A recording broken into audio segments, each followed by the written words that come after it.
Sábado, 3 da tarde. Seja bem-vindo ao nosso momento de estudo e leitura da Bíblia. Sejam todos muito bem-vindos. Nossos encontros acontecem em geral ao vivo, mas hoje, excepcionalmente, é uma gravação.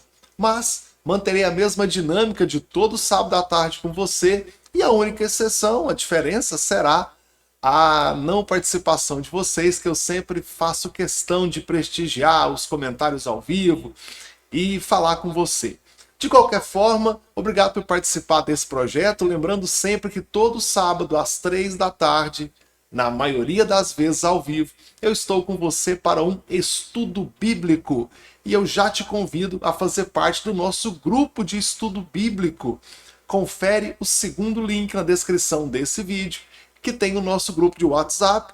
Na verdade, é uma comunidade de avisos, tá? Não é um grupo aberto para conversação, mas você recebe ali alertas, dicas de leitura bíblica, algum material extra para que você, ao longo da semana, já leia a Bíblia, saiba do nosso tema e receba o link dessa transmissão para que você não perca nenhum dos nossos estudos bíblicos. E, aliás, você que está no nosso grupo de estudos, já leu a Bíblia nos 4 evangelhos, o texto do nosso tema de hoje, que é a casa de Deus não é comércio. E foi algo que o próprio Jesus disse. E vamos estudar aqui hoje o que Jesus fez. Tá bom? No final tem um convite para você se tornar aluno da Escola Excelsius de Teologia. Mas nesse momento vamos para a nossa leitura bíblica. Então já pega sua Bíblia aí, João, capítulo 2, e a partir do versículo 13 é o tema que nós estamos apreciando aqui. Com certeza você já ouviu essa expressão, essa frase, que a casa de Deus não é comércio, que não pode vender nada na igreja, e que Jesus falou contra a venda das coisas na igreja. Mas eu tenho certeza que você ouviu essa frase, mas também sei que raramente alguém sentou para entender o texto bíblico, para estudar o acontecimento e então meditarmos sobre esse assunto. Então, por isso que ao longo da semana eu convidei vocês no meu grupo de estudos, repetindo o segundo link na descrição desse vídeo.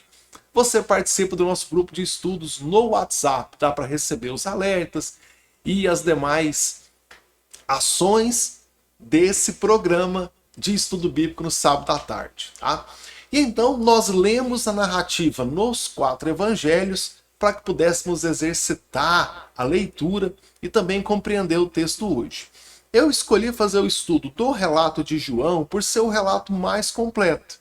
Quem leu a narrativa da purificação do templo nos 4 evangelhos percebeu isso. Mas tem uma coisa curiosa. Mateus, Marcos e Lucas colocam esse acontecimento no final do ministério de Jesus, né, no final da vida humana de Jesus, e João coloca no começo. Algumas pessoas argumentam que houve 2 purificações do templo, outras vão dizer que simplesmente João colocou no começo por um objetivo. Particularmente, eu gosto dessa segunda opção que eu vou explicar agora. Mas não sabemos o motivo, não sabemos se houve 2 ou até mais purificações do templo, mas de qualquer forma, eu penso que João colocou no começo do ministério e ali junto ao milagre da transformação de água em vinho, para deixar claro onde é que estava a autoridade de Jesus. Se eu olhar para o capítulo 2, ele começa com o casamento em Caná da Galileia, onde Jesus transforma a água em vinho. E logo na sequência, Jesus está em Jerusalém, no dia da Páscoa, e ele expulsa os vendedores do templo. Aí alguém pode perguntar assim, mas com qual autoridade Jesus está fazendo aquilo no templo? Com a mesma autoridade de quem é capaz de transformar água em vinho. Claro que tem outras evidências, mas eu gosto dessa possibilidade, de que João colocou junto à narrativa, tanto do templo quanto do milagre da água em vinho, para trazer credibilidade, para demonstrar o poder de Jesus nas coisas sobrenaturais e nas coisas naturais. tá? Lendo o texto, nós percebemos aqui, a partir do versículo 13, que Jesus estava nos dias da Páscoa e ele foi para Jerusalém. Chegando lá, ele viu pessoas vendendo bois, ovelhas, pombas e sentados em mesas que eram cambistas, trocando dinheiro. Essa troca aqui, troca de moeda, tá? Moeda de vários países, e fazendo tanto o escambo, na troca de mercadoria, a compra e venda, quanto a troca de dinheiro, quanto o câmbio. Então, no versículo 15, Jesus fez um chicote com cordas que ele achou ali e expulsou do templo os animais com vendedores, com tudo. Imagina a cena, Jesus improvisar ali um chicote e sair batendo em todo mundo, expulsando os animais, derrubando as mesas, moedas caindo no chão, pessoas fugindo. E tá lá Jesus fazendo isso. O que estava acontecendo aqui é muito claro no texto, mas tem algo que não está escrito. E é o que eu trouxe para você aqui. Eu fiz uma pesquisa em vários manuais de teologia, bíblias de estudo, comentários. E a questão aqui faz parte da tradição da época, tá? Era permitido pelo Sinédrio que houvesse comércio de animais para sacrifício dentro do templo e também a troca de moeda estrangeira. Isso não acontecia no local do sacrifício, mas no lugar chamado Pátio dos Gentios. Isso era permitido para que o viajante não precisasse trazer de longe um animal para o sacrifício. Então ele trazia só o dinheiro, lá no templo ele comprava e então oferecia esse animal. E a vantagem de comprar direto do templo é que tinha a questão do animal ser sem defeito. Lembra disso? Cordeiro macho de 1 ano sem defeito. Então, se eu compro lá dentro do templo, eu tenho certeza que esse animal não tem defeito. E o risco da viagem poderia machucar esse animal, chegava lá e o animal não estava apto para o sacrifício. Então, deu um trabalhão trazer o animal na viagem, chegou lá, eu não posso oferecer esse animal. Então, era lícito essa venda lá dentro, tá? Não tinha problema. Só que Jesus percebe um grave erro aqui. É que essa prática lícita de vender, comprar e vender os animais se tornou um grande mercado. De repente, Jesus olha e vê ali aquele mercado, aquele feirão, sabe? Aquele shopping de rua. É isso que Jesus está vendo. Eu li com vocês, o texto está aqui, ó, no versículo 13. 13, cadê? O 13, sim, ó. Chegando a Páscoa. Eu estou nos dias da Páscoa. E quando Jesus olha, ninguém está preocupado com a Páscoa, que era um memorial da libertação lá do Egito. Estavam menosprezando a libertação que Deus deu lá no Egito, tão importante, tão cara para os judeus. E o que estava acontecendo ali era só o comércio. Havia um intenso comércio dentro do templo e não havia uma intensa celebração pela Páscoa. O que Jesus faz então? Pega uma ação prática. Ele improvisou um chicote e expulsou do templo os homens e os animais, derrubando mesas, jogando os cambistas para o lado, esparramando moeda, dinheiro pelo chão. Vocês podem imaginar a cena? Podem imaginar isso? Qual que é a justificativa para isso? E o próprio Jesus vai dar a justificativa, tá aqui, ó. Verso 16. Aos que vendiam pombas disse: tirem essas coisas daqui. Parem de fazer da casa de meu pai um mercado. Então, o texto já explica por que Jesus fez isso.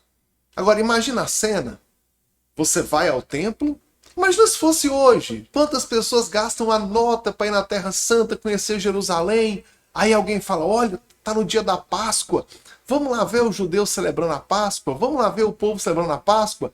Quando você entra, você está dentro do mercado central da sua cidade. Gente comprando, vendendo, negociando, pessoas falando alto, vendedor de muamba passando, troco. Só isso. E cadê a adoração ao templo? Nada. Aí Jesus faz o que faz e o verso 16 registra: parem de fazer da casa de meu pai um mercado.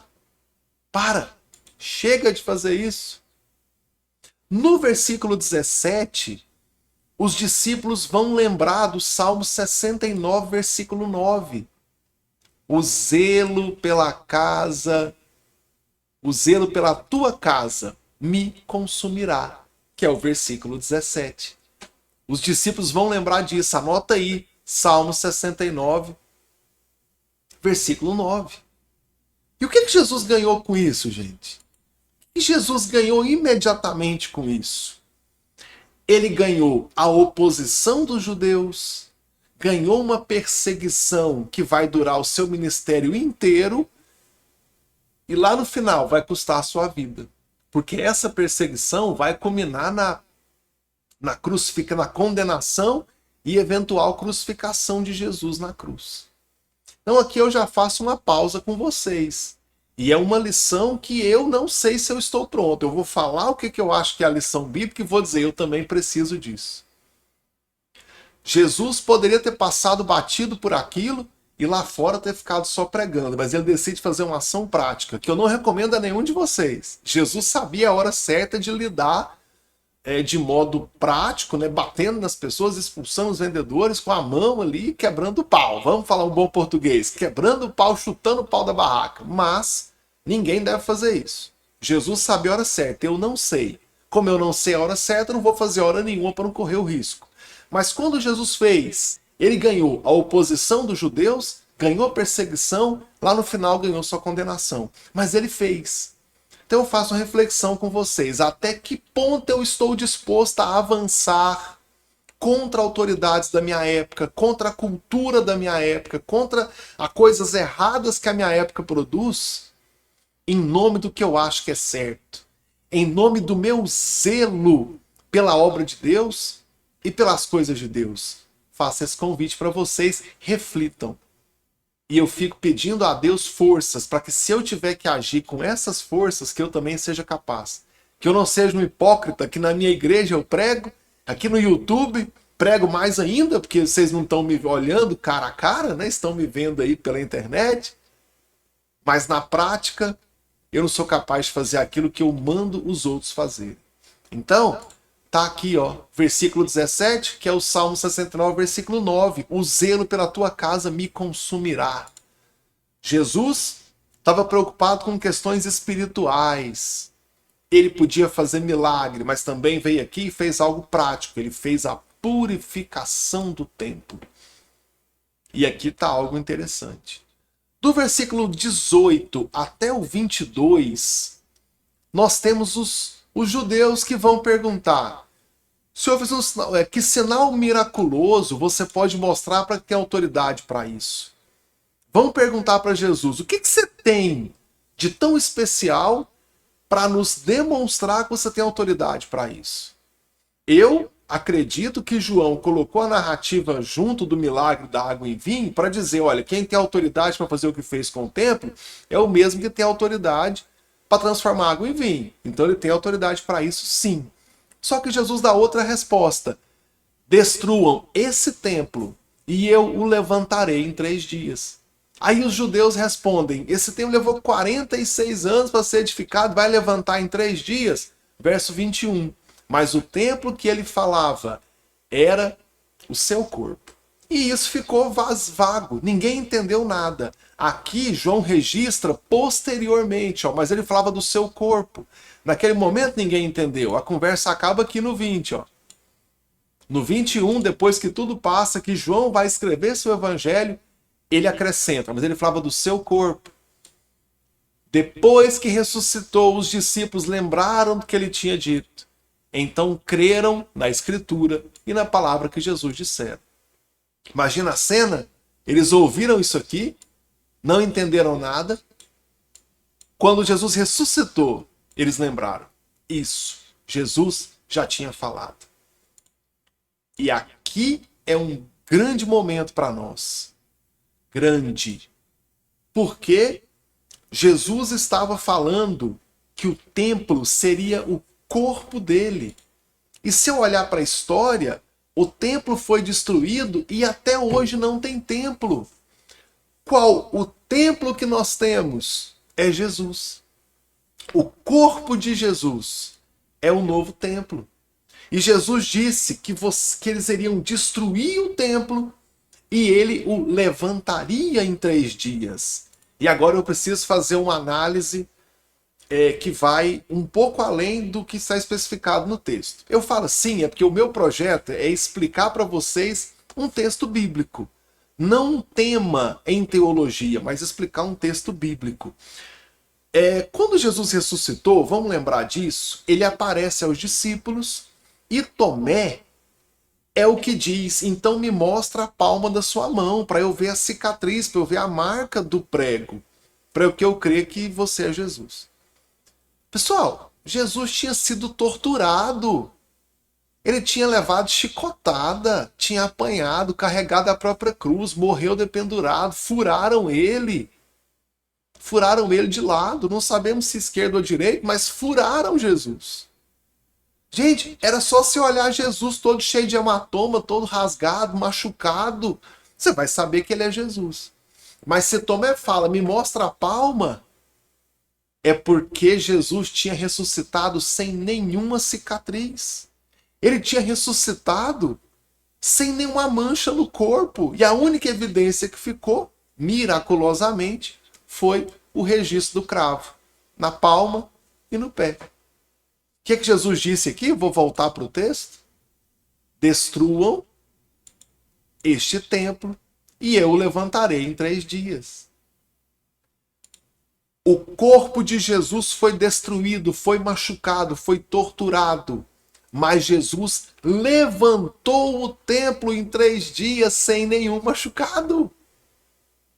E aí todo mundo entendeu que este templo que estava sendo falado aqui era o corpo de Jesus. Vou repetir o que eu acabei de falar. O corpo de Jesus ressuscitado, né? O corpo de Jesus ressuscitado toma o lugar do templo dos judeus. Até hoje não há mais templo. Se eu quero um templo em que para adorar é o próprio Cristo. Se há um corpo físico, é o próprio corpo físico de Jesus. É desse que eu preciso. Esse é o que nós devemos adorar. E aqui está o grande chamado para nós hoje. Tá? Muita gente usa esse texto fora de contexto para criticar de modo puro e simples qualquer atividade dentro da igreja. E aí fala que não pode ter cantina, que não pode vender uma rifa, que não pode receber o dízimo, e fazem essas críticas. Pessoal, vamos com calma. É bíblico essa questão de vender, de levar o dinheiro e comprar o animal do sacrifício lá.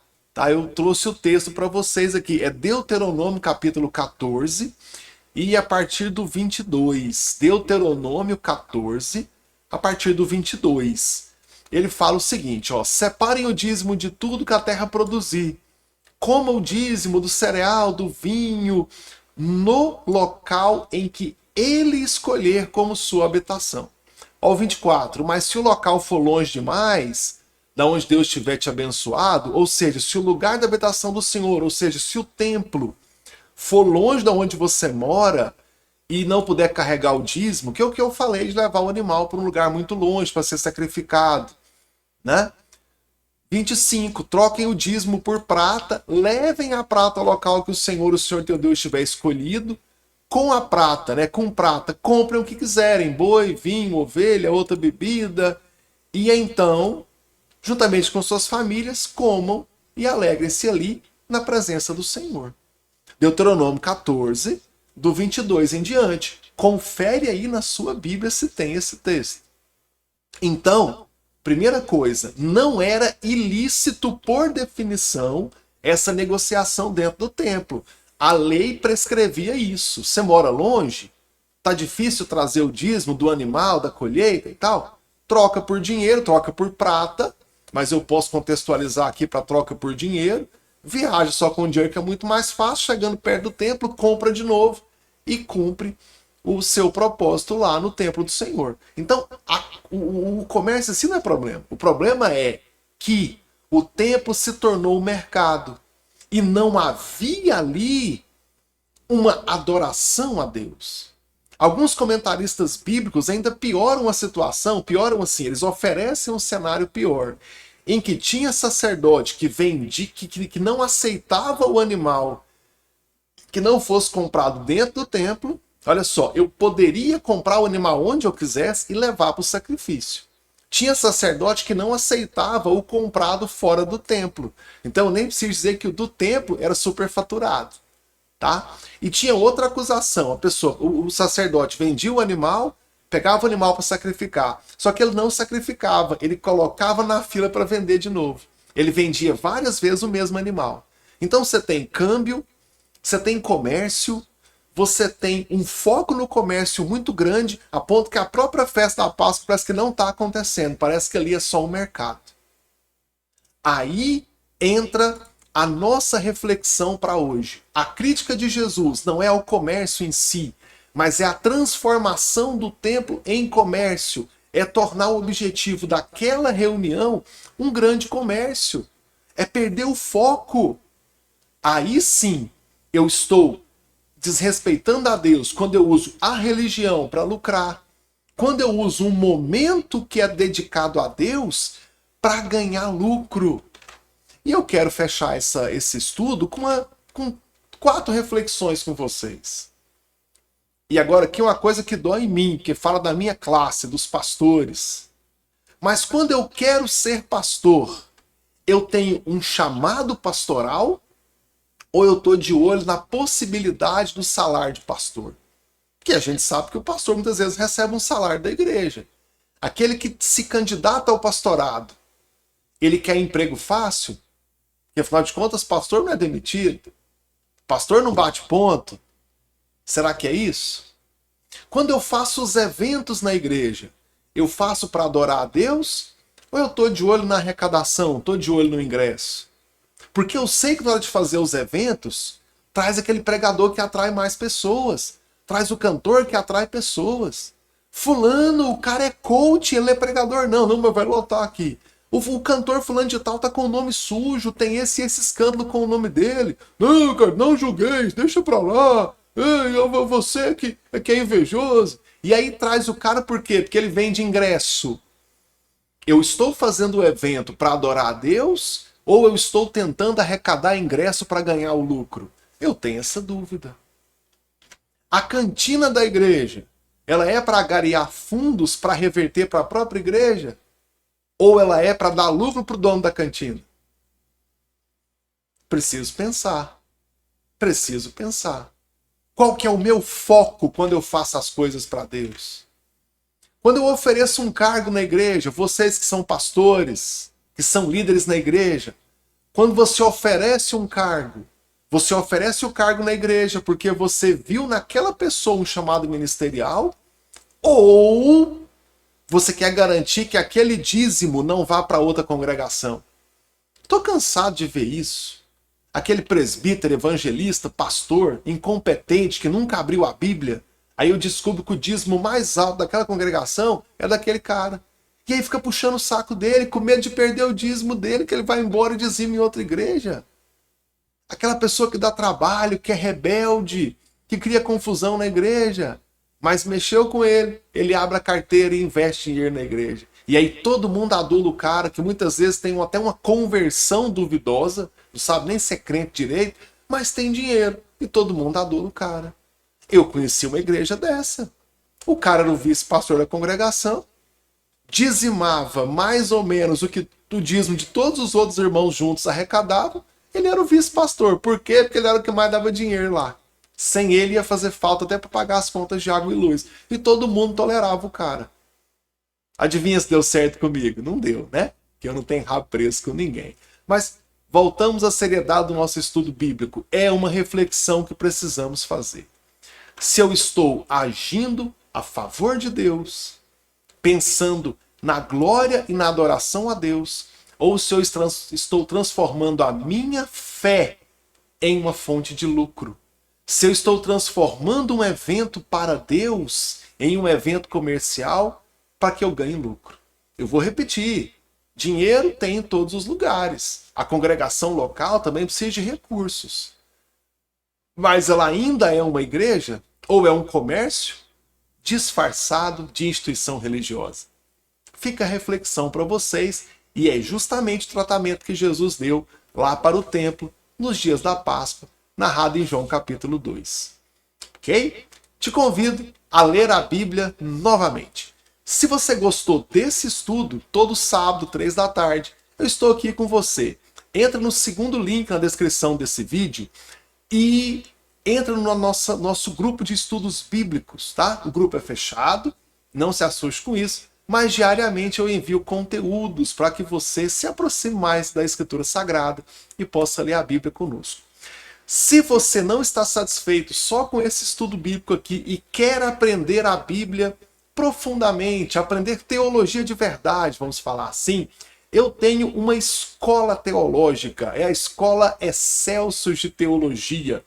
Eu estou estudando todas as matérias da formação em teologia, toda a grade curricular de um seminário teológico, com aulas ao vivo, toda sexta-feira. Estudando comigo, você terá aulas de teologia dia sim, dia não, pela sala virtual, vai estudar todas as matérias da graduação em teologia e todos os livros da Bíblia, sendo por mês um livro da Bíblia e uma matéria da graduação.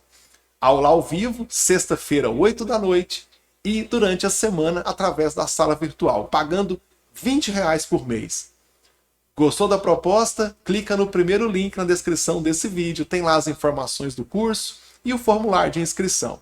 Seja bem-vindo! Então, são 2 projetos. Um é o estudo sábado à tarde, é só sintonizar no canal, te convido a fazer parte do grupo de estudos para que você não perca nada. E se quiser se tornar um aluno de teologia, te ofereço um curso completo pagando R$ 20 ao mês. Clique então no primeiro link na descrição desse vídeo, leia sobre a minha escola teológica, entenda como funciona e faça a sua matrícula hoje mesmo para começar a estudar agora.